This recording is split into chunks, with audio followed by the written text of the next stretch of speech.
So the big question is this: how do Columbus residents like us make smart decisions, improve your quality of life, and get the most out of the city we love? So that's where we come in. So we're going to discuss tips and strategies for living well in Columbus, from finding your dream home to making smart investments with top local experts.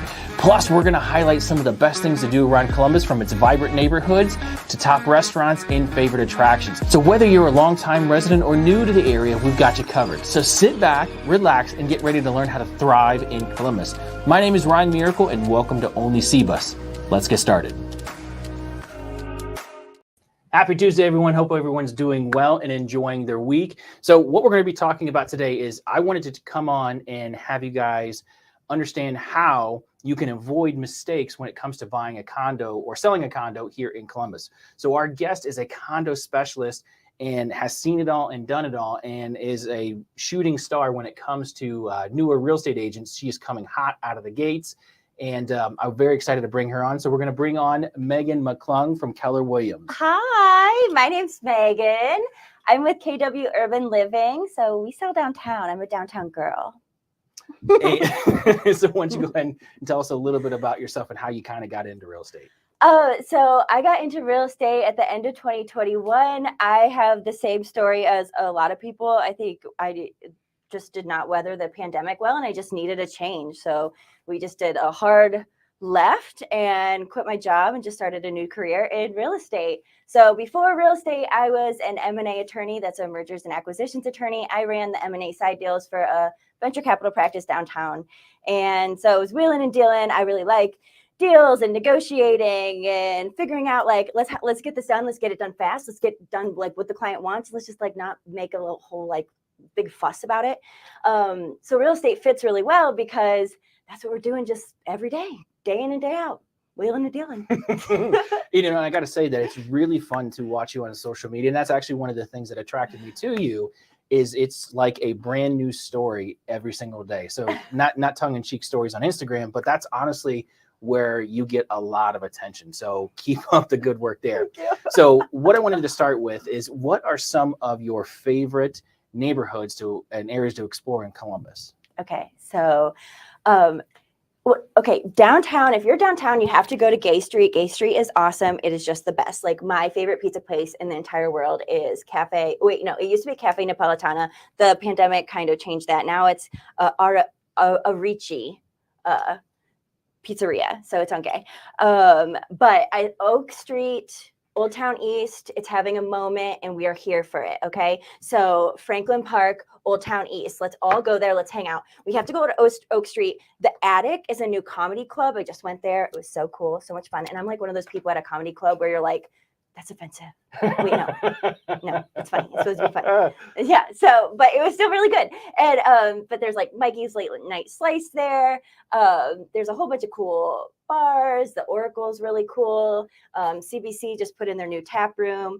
If you like the North Market, we now have an East Market. There you go. So yeah, the Trolley District. So, and just as far as homes go, people are like, oh my gosh, now look at those prices in Old Town and Franklin Park. Like, get with it. Get with the times, okay? It's a cool area. Get in while you can, honestly. See, this is exactly why I wanted to have Megan on, is just the sheer raw energy. So that being said, let me see here. What is your favorite? So you talked about your favorite to-do places like Old Town, and then Oak Street, right? Yes. Okay. So as far as neighborhoods, residential neighborhoods, where are you seeing kind of the next place to be? So there is actually, like, right now, you can tell where my head's at. Is just with all of the development. There's a ton of development going on Oak Street. There's actually new builds going up all over, and like reasonably priced new builds that you can get in, like, on the Near East Side. And if you know what I mean when I say that, that's just like east of downtown. So King Lincoln Bronzeville is super cool. Like Misty Lynn, she's got like 5,000 square foot, huge, gorgeous new build in like Woodland Park. What? which, you know, it's just like near East Side. So there's just really cool things happening like east of downtown. And I just see that area really. I know we've been saying, oh, Old Town's been coming along and, you know, like for forever. It's been up and coming forever. Well, yeah, and we're still up and coming, but it's just Slow and steady. Yeah, slow and steady. It's kind of an exciting time. Also, Southern Orchards. Like Southern Orchards is huge. Try to get a house in Southern Orchards in spring. It's not going to be fun. Why is that? Just competition? Competition. Yeah, because you got nationwide right there. So you have all your doctors, your nurses, but talk about a great place for midterm rentals. And Columbus has a great midterm rental market for traveling nurses. We have a huge traveling nurse population. There's like the verdict is out whether people like renting to them, but you can get a pretty penny. So Southern Orchards is really cool. Old Oaks, I love Old Oaks. Oh my gosh, I like to sell at Old Oaks. The houses are gorgeous. The renovations are pretty. The prices are reasonable. You can get a gorgeous renovated house, and it's big and pretty in Old Oaks, and that's right by Nationwide too. And Nationwide is literally bringing up that neighborhood. That's awesome. Just up by the bootstraps. So you mentioned house prices. So I read a report earlier this morning that said that the average new build price was around $350. So you mentioned new builds coming in downtown. Like, what are you seeing for the prices for those new builds? So if you want like a gorgeous mulberry new build, it's going to be like $550. $550. Okay. Yeah. But that's top shelf. Yeah, it's Okay. pretty. It's really pretty. But that's like Marion Village. That's like Franklin Park, your Old Town, your Vic Village. But if you go up, I think like Jim Ross has some new builds up in like the King Lincoln, Mount Vernon district. Okay. You're like maybe like 2 1.5, so like 2 bed 1.5 bath, so kind of like for maybe like the smaller your starter home, but like that's a great deal. New build, brand new build at that price point.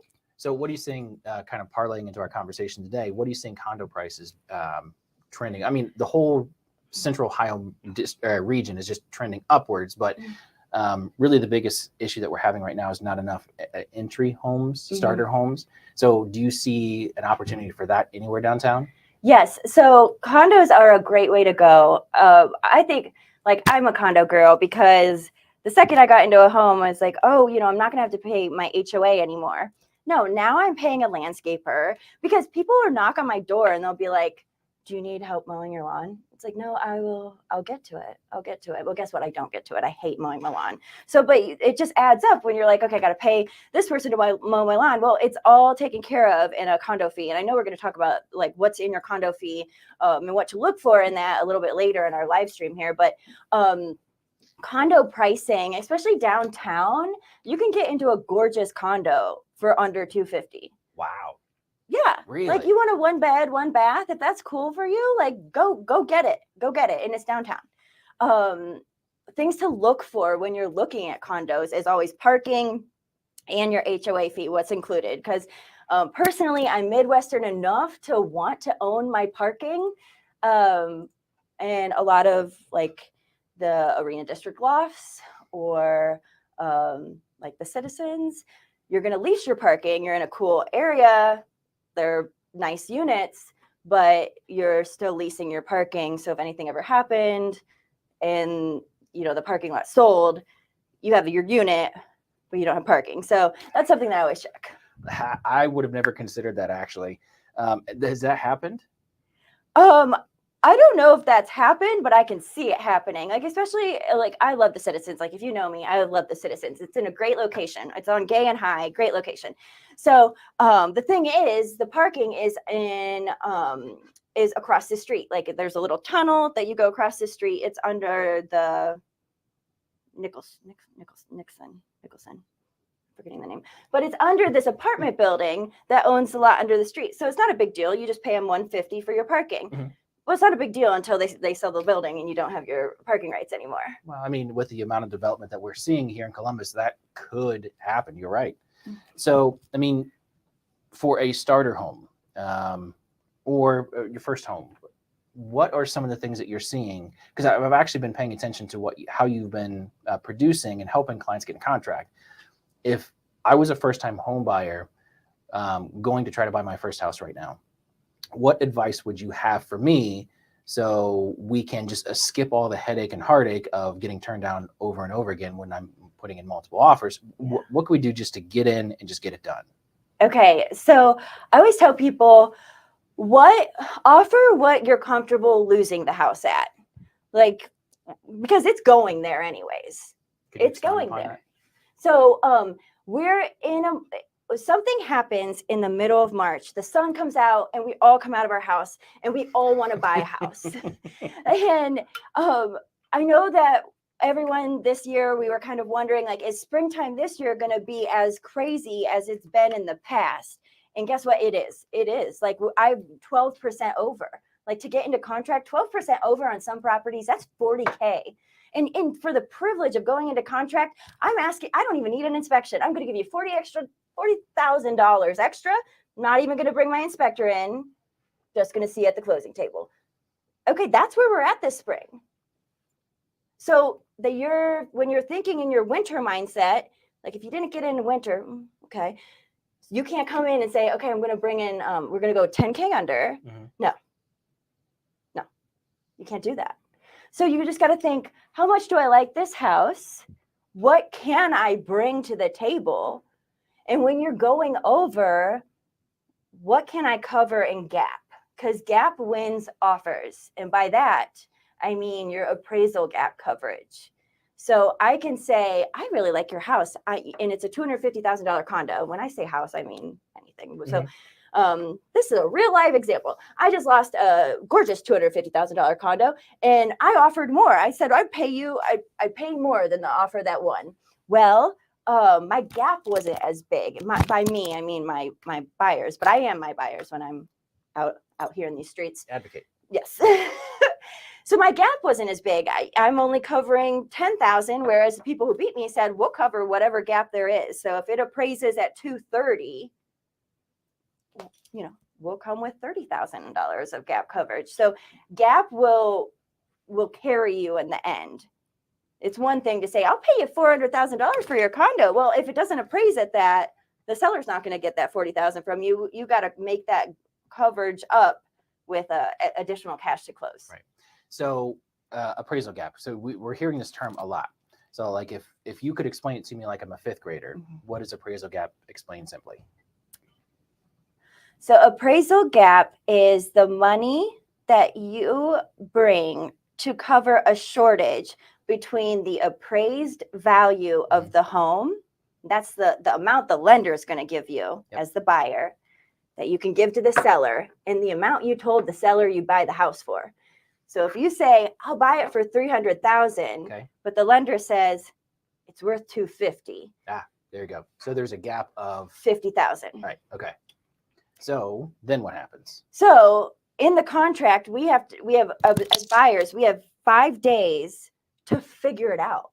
We have to go back to the seller and we say, okay, we had this much gap coverage, and in our contract we wrote 10,000, 20,000, 30,000 full gap coverage. It depends on how aggressive you can be. You should be as aggressive as you can be in this market. Mm-hmm. And we'll get as high as we can. So if we have a $20,000 gap coverage and we appraised at $250,000, but we're supposed to purchase at $300,000, I go back to the seller and I say, I can get us to $270,000. Will you sell me the house at $270,000? Because you had $20,000 gap coverage. Yes. So the seller's coming down 30, and then you're going up 20 based upon the way you negotiated the contract up front. Yes. Okay. And maybe that works. Maybe we get it there. Maybe we have to come up higher. We have 5 days to sort of hash it out. Mm-hmm. So with an appraisal gap, are you seeing that clients who don't have that appraisal gap built into their offer up front, are you seeing them even getting into the game? No. Okay. So what would be a normal appraisal gap? I know you said it's depending upon the house, but what are you seeing as far as like an average? And once again, the appraisal gap is what you're willing to go above the appraised amount to meet the seller kind of halfway if the house doesn't appraise. So mm-hmm. So what is the average, or what is a normal above offer ask or appraisal gap? Sorry. Yeah. I mean, I don't like to see less than like 10,000. Okay. I know that that's hard, especially with first time home buyers, to say, okay, so you got your down payment, mm-hmm. You have 2 to 3% in closing costs on top of your down payment.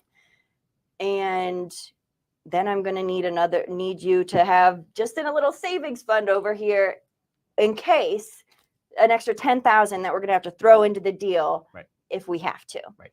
So really in this market, you should go as high as you're comfortable with that appraisal gap.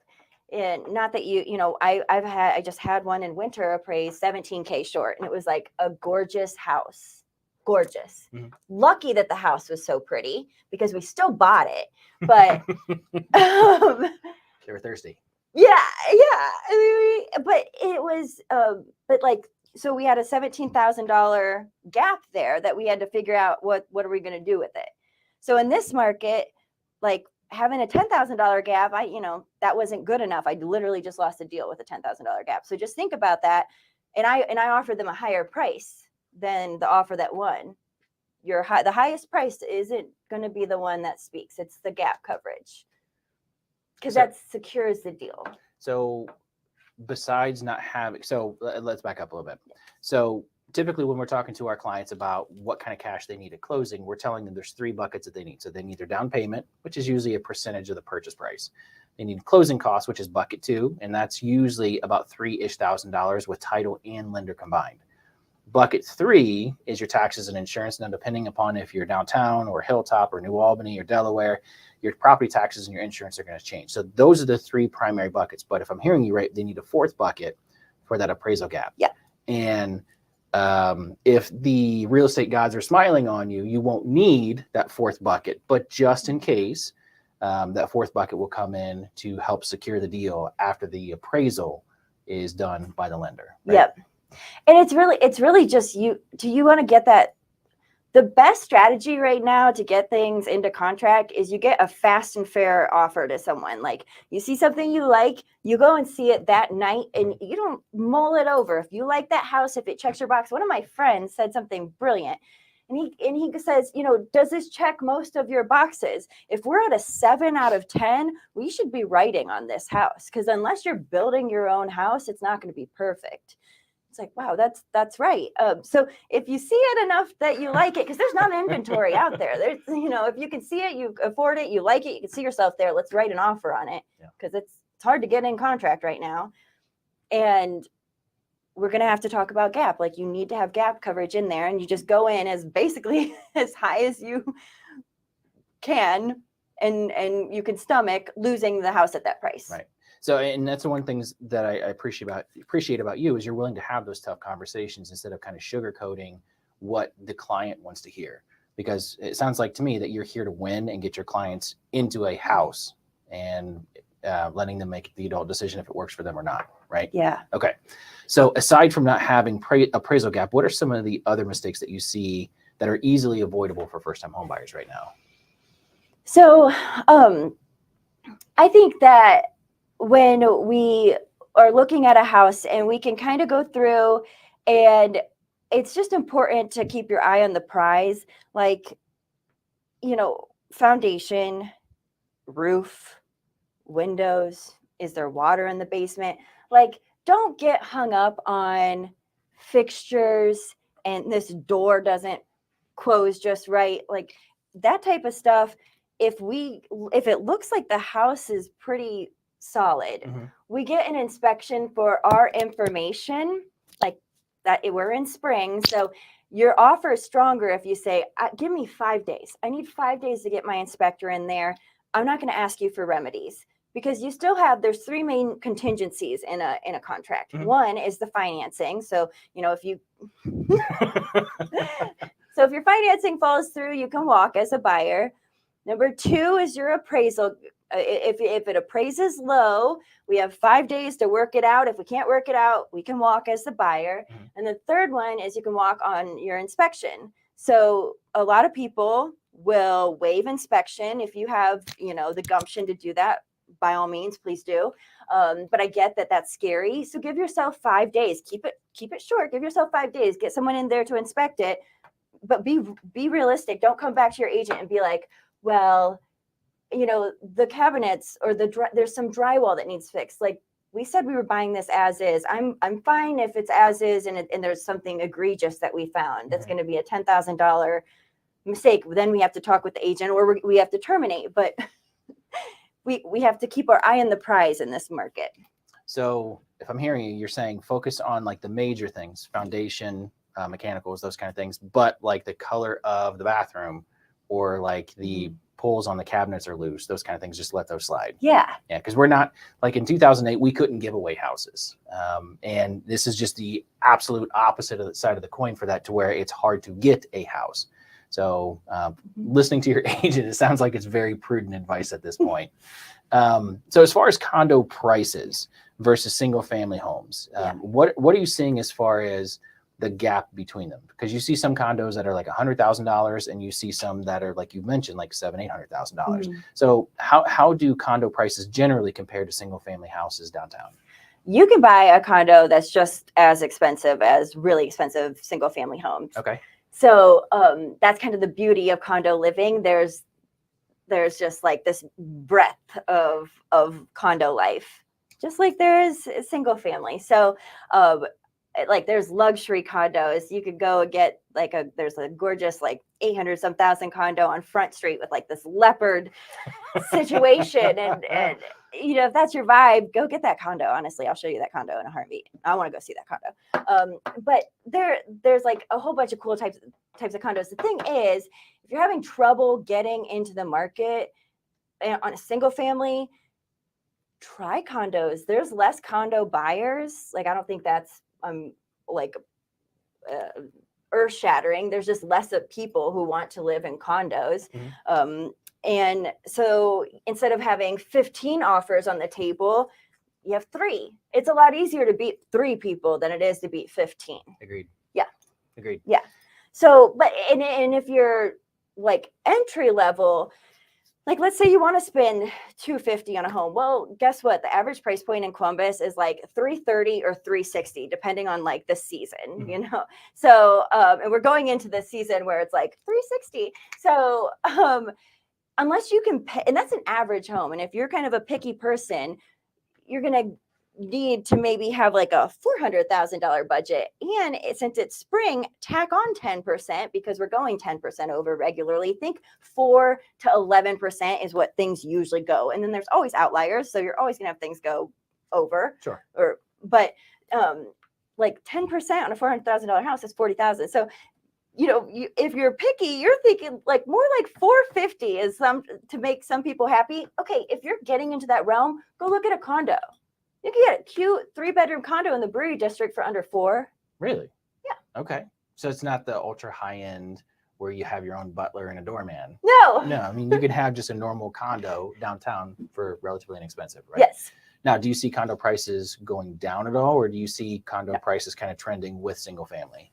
No, they're going above. Like I just heard through the grapevine, they haven't closed recently, but I have a condo coming. You heard it here first. Yeah. But yeah, so if you're looking downtown for a 1-bedroom, she's cute. But things are going over, like in the building. It's the Rich Street Lofts. You know, things are going over, like, and we're just in the beginning of spring. And we're talking 1 bedroom. So we're at the point where, and the thing is, I've been helping this family who we've looked at a lot of condos and they just haven't been able to pull the trigger. And now we're to the point where it's like, we should have bought in winter. Yeah. But everything that we've looked at that kind of was sitting in winter, like in Victorian Gate, which is like an awesome community in the Short North, which is like, if you're looking for like something under 300,000, awesome community to look in, and what a location too. That was just kind of sitting. Everything is snatched up now. Okay. Because it's spring. Yeah. Yeah. We've always told our clients that right after the Super Bowl, and I don't know what it is, but after 18 years, we've watched this for a long time. And right after the Super Bowl, just the market pops. So we're there. Yes. And so that being said, how important is it? I mean, once again, you've shown your expertise today and watching you on Instagram and knowing how many deals that you've done. But how important is it that a client who wants to buy a condo has an agent who is adept at condos as someone like yourself? Like, does that make that big of a difference? Yes. And I think especially if you're looking in opportunity zones, or, when I say downtown, think anywhere like kind of like inside the loop, the 270 loop, because that's where zones where you're going to see listings that say tax abatement in progress. And it's like, okay, so phase 1 has been submitted for tax abatement. It takes 8 to 10 months. It's not guaranteed, but you just want to make sure that you understand things like that, because you can get, tax abatement's a great thing. It can save you thousands of dollars. So what does that mean? Let's stop there. Okay. So if you get a nice renovated condo or house, you can, if the seller has gone to the city and had like the work permitted and checked, the city comes and checks the work, and then they apply for tax abatement. And so all of the nice improvements that have been made will be abated and won't increase the property value. So it'll be taxed at the original property value for 10 years on improvements, for 15 years on like new construction. So that brand new garage and back, that's not going to add value to the property for 15 years. Okay. So what it is basically a discount given by the county to encourage people to buy and rejuvenate or in up and coming areas like Southern Orchards, like Old Town East, like Franklinton. I see. All these really cool areas that people want to move to, but agents who don't sell a lot downtown or don't sell, we'll get to like also condo bylaws, like they're going to see, oh, it's tax abated. When I was an attorney, I should have done this myself. I bought a home that was tax abated. Well, guess what? It wasn't tax abated, but my agent just said it was, and I kind of believed her. But you got to go in and make sure that things are, or at least know when they're not. Yeah, because that could actually, as speaking from a lender's perspective, that could actually cause you to get turned down once you have fought for 6 months to get in the contract, and then you're in contract on your dream house, and then too bad you can't do it because you can't qualify. Right. So that happens a lot. So it's good that the agent is doing the research up front. Also, bylaws are really important, because a lot of times people will say, or they'll want to buy a condo, or I have people reach out to me and say, hey, I'm a traveling nurse. I saw you like on Instagram. I want to move to Columbus. I want to get a condo. It's like, great. It would love to help. We have like very limited options to do this, because there are only certain, not very limited for midterm rentals, but for short-term rentals, there's like 5 buildings in the area that allow short-term rentals. That's less than 30 days. Because you got to check the bylaws. A lot of things, condos in like UA or in like Victorian Gate in the short north, a lot of these communities have restrictions like you need, your lease has to be 30 days or longer. So that's would be considered midterm rentals or up. Some like in UA or Dublin are like, we need a year's lease. That's the minimum. It's like, okay. Some of them have restrictions too on owner occupancy. Like we want 65% of our community to remain owner occupied. Oh. So you have to go to the board first to make sure that there's, space for your lease. So maybe you can't lease your condo. And it's things like that, especially when you're thinking about buying a condo for investment purposes. You just have to make sure that you understand the bylaws and have someone who, like, I read these day in and day out, who can like look at them really quickly and advise you on, okay, what can you do with this? Sounds really complicated. It's not, but people, I think that like we're in an industry where like they really hammer the unauthorized practice of law on us. And I think there's just a really fine line, because sometimes we advise people, yeah, you can totally do that. And it's like, did you read the bylaws? Did you read the amendments? No, you can't Airbnb this condo. That's literally not allowed. Right. Well, coming from someone like yourself who has that attorney experience, who's good at contract law, and then is also a real estate agent, I'm glad that you pick condos as your specialty, because there's a lot of people that could use your help. So thank you. So when it comes, you mentioned this a little bit earlier, but when it comes to amenities and HOA fees, they can run the gamut from $50 to a couple $100 a month. So talk about some of the things that people who are buying condos, specifically downtown, what they can expect when it comes to what they get for the HOA fees. Okay. So HOA fees really run the gamut here. Like you can be on Broad Street and your HOA is over $1,000 a month, but the condo is $180, and you're like, make it make sense. But that $1,000 a month HOA covers all your utilities and your internet. Mm-hmm. And so it's like, okay. And, you know, typically what you see in an HOA, this is minimum. What every HOA is going to provide to you is going to be probably most, when I say every, I'm talking building units that are like 4 or more units. When it's just like somebody converted their duplex into 2 condos, I can make no warranties about that HOA. It is a very small HOA, which is probably good. Make it Airbnb-able. Please, if you have a small HOA, make it Airbnb-able. Solid plan. And then let me sell it for you. So most HOAs are going to cover your exterior building maintenance, snow removal, your trash, your sewer, your insurance, and your common areas. So that's the point of living in a condo, is that you're not out weed whacking and got better things to do. Yeah, shoveling snow. Other things that are included a lot downtown, and it's usually like high rises have internet included. So you don't have like Spectrum. You have like the internet provider is kind of like built into your building in the HOA. Right. You also can see having some of your utilities included, like your water or your gas. Okay. So sometimes when you look at an HOA and you're like, that's $500 a month, that's a lot. Don't rule it out. Look and see, are my utilities included in there? Yeah. Is my internet included in there? And then it starts being like, oh, okay, if those things are, it starts looking like a regular HOA. Now, what I always look for, because it's just important to me, and I think in Columbus, we already have such a parking thing, and I know I touched on this before, but when I look at an HOA and I'm like, oh, that's kind of a steep HOA, and I see that, well, it's because it's for the parking spot, it's X dollars a month for the parking. That signals to me that, okay, we're leasing parking from someone for this unit. So that's just a consideration, that when part of your HOA is paying for parking, you know, you're just not owning parking. That's just the one thing that I think that I just like people to know. Yeah. Yeah. And once again, it's good that you can have an agent that can go through and peel back the layers of the onion to see what you're actually paying for with that HOA fee. Because speaking as someone who has had months in Ohio to where it's like sub-zero, and your gas bill is like $400 just itself, and then in the summer electric is, my kids leave the TVs on all the time, so that aside, but it's good that you have someone that can actually peel that back. So is that information easy to access, or is that something that the agent has to dig for? So typically, this is a little bit of a pet peeve of mine. Uh-oh.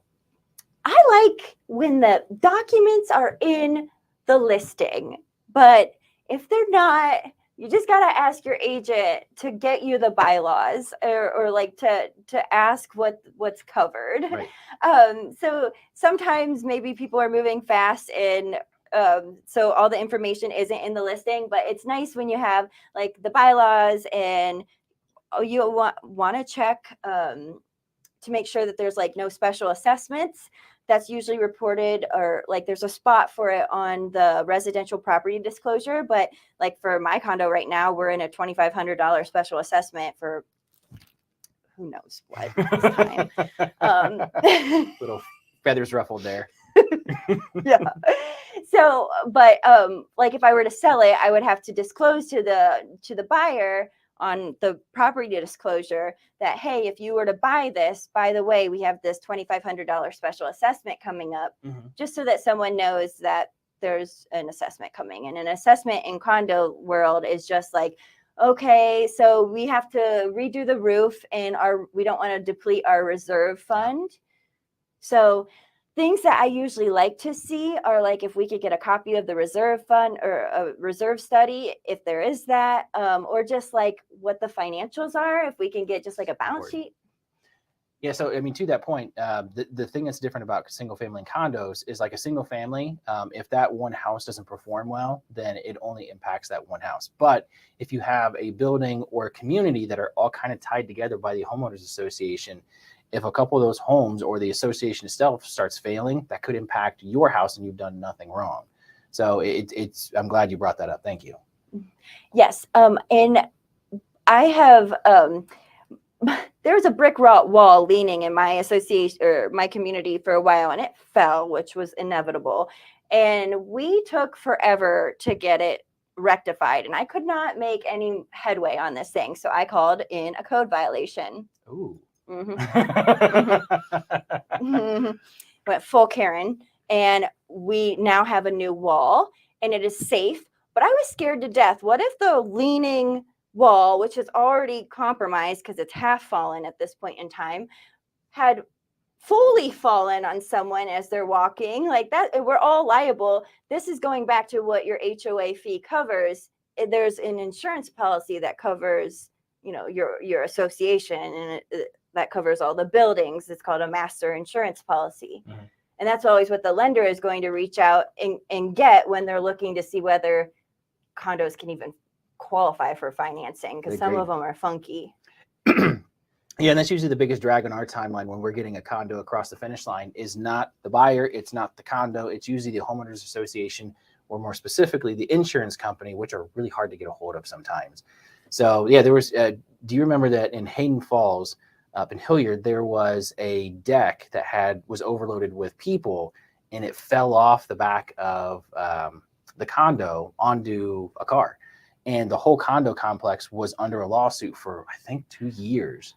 So yeah, the insurance is really, really important. So once again, I can't beat this drum enough. Having an agent that understands how to navigate this stuff and get you in contract on the condo you want is just imperative. Yeah. So to that point, and speaking on some pain points, what are some of the things that you would advise a client, single family or condo, you can delineate that going through the home loan process? What advice would you give them as far as getting things ready to buy a condo?